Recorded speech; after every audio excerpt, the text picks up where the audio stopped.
આજે અમે દાહોદ જિલ્લાના સિંગવડ તાલુકાના તોરણી ગામ ખાતે આવ્યા છે। આજથી 5 દિવસ પહેલાં એક 6 વર્ષની માસૂમ દીકરીને અહીંના આચાર્ય જે હતા પ્રાથમિક શાળામાં જ્યારે શાળાએ મૂકવા એમની મમ્મી ગઈ, એમની ગાડીમાં લઈ જઈને એણે પીખી નાખી, ગળું દબાવીને માસૂમ દીકરીની હત્યા કરી નાખી। ત્યારે આપણું બધાનું હૃદય ધ્રુજી જાય। આવી રાક્ષસી કૃત્ય કરનાર નરાધમ આ જ શાળાના ગોવિંદ નટ કરીને આચાર્ય છે।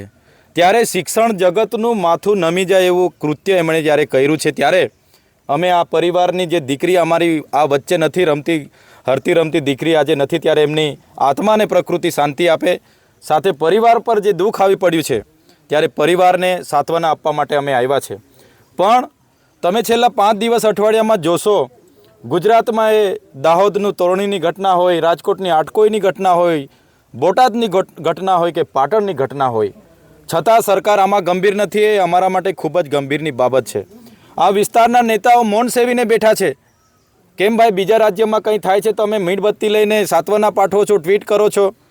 પોતાના વિસ્તારમાં આપણી નાનકડી ફૂલ સમાજ દીકરી સાથે એની પીખી નાખીને આટલું નરાધમે કૃત્ય કર્યું, ત્યારે બધાએ પરિવારની સાથે આવીને ઊભા રહેવું જોઈએ અને એવો દાખલો બેસાડવો જોઈએ કે આવા નરાધમો બીજી વાર આવી હિંમત ના કરે, એવો સમગ્ર ગુજરાતમાં એવો દાખલો બેસાડવો જોઈએ, એવી અમે માંગ કરીએ છીએ। પોલીસ અધિકારીઓએ ખૂબ સરસ કામગીરી કરીને માત્ર 2 દિવસની અંદર આ ઝડપી પાડ્યું, એમને અમે બિરદાવીએ છીએ। પણ અમે માગણી કરીએ છીએ કે ફાસ્ટ ટ્રેક કોર્ટમાં એનો કેસ ચાલે, એવી ફાંસીની સજા આપવામાં આવે, જે આખા રાજ્યમાં કે દેશમાં લોકો બીજી આવો કોઈ કીડો લઈને ફરતા હોય એવા હિંમત ના કરે, એવો દાખલો ગુજરાતમાં બેસે, એવી અમે માગણી કરીએ છીએ। આવનાર દિવસોમાં સીએમ મુખ્યમંત્રીને પણ અમે મળીશું। સાથે સાથે અહીંયા જાણવા મળ્યું છે કે આ વ્યક્તિ જે ભાજપની આરએસએસ વિશ્વ હિન્દુ પરિષદની શાખામાં જિલ્લાના પ્રમુખ હતા અને સમાજ સુધારકનું એ મુંગટ પહેરીને ફરતા હતા, ત્યારે અમે આ ઘટનાને નિંદા કરીએ છીએ। શું આવા સંસ્કાર મળે છે? અમારી 6 વર્ષની બાળકીને પીખી નાખવાના સંસ્કાર મળે છે? ત્યારે જે પણ હોય, અમારે કોઈ લેવા દેવા નથી। અમારા પરિવારને ન્યાય મળવો જોઈએ। અગર ન્યાય નહીં મળશે તો આવનાર દિવસોમાં ખૂબ મોટા આંદોલનો, આક્રોશો થશે, લોકોમાં ખૂબ મોટો આક્રોશ છે।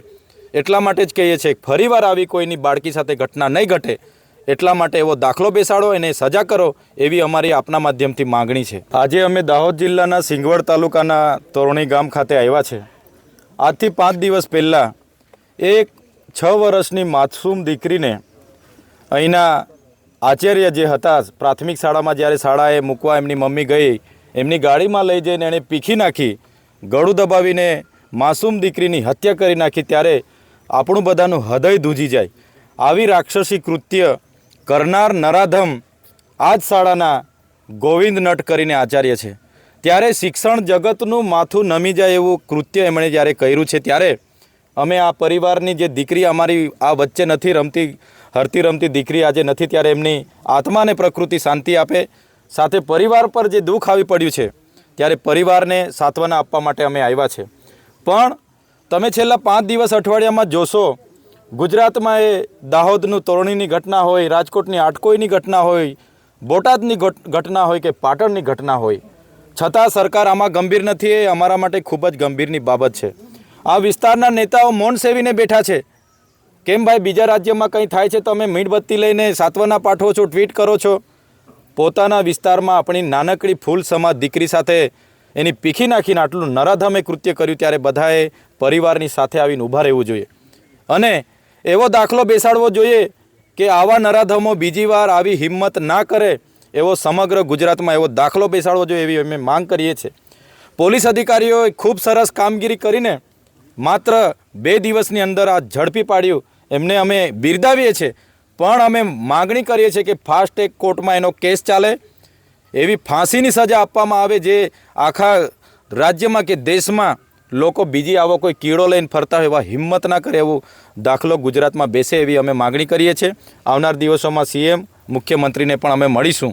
સાથે સાથે અહીંયા જાણવા મળ્યું છે કે આ વ્યક્તિ જે ભાજપની આરએસએસ વિશ્વ હિન્દુ પરિષદની શાખામાં જિલ્લાના પ્રમુખ હતા અને સમાજ સુધારકનું એ મુંગટ પહેરીને ફરતા હતા, ત્યારે અમે આ ઘટનાને નિંદા કરીએ છીએ। શું આવા સંસ્કાર મળે છે? અમારી 6 વર્ષની બાળકીને પીખી નાખવાના સંસ્કાર મળે છે? ત્યારે જે પણ હોય, અમારે કોઈ લેવા દેવા નથી. અમારા પરિવારને ન્યાય મળવો જોઈએ. અગર ન્યાય નહીં મળશે તો આવનાર દિવસોમાં ખૂબ મોટા આંદોલનો આક્રોશો થશે. લોકોમાં ખૂબ મોટો આક્રોશ છે. એટલા માટે જ કહીએ છીએ ફરીવાર આવી કોઈની બાળકી સાથે ઘટના નહીં ઘટે એટલા માટે એવો દાખલો બેસાડો અને સજા કરો એવી અમારી આપના માધ્યમથી માગણી છે.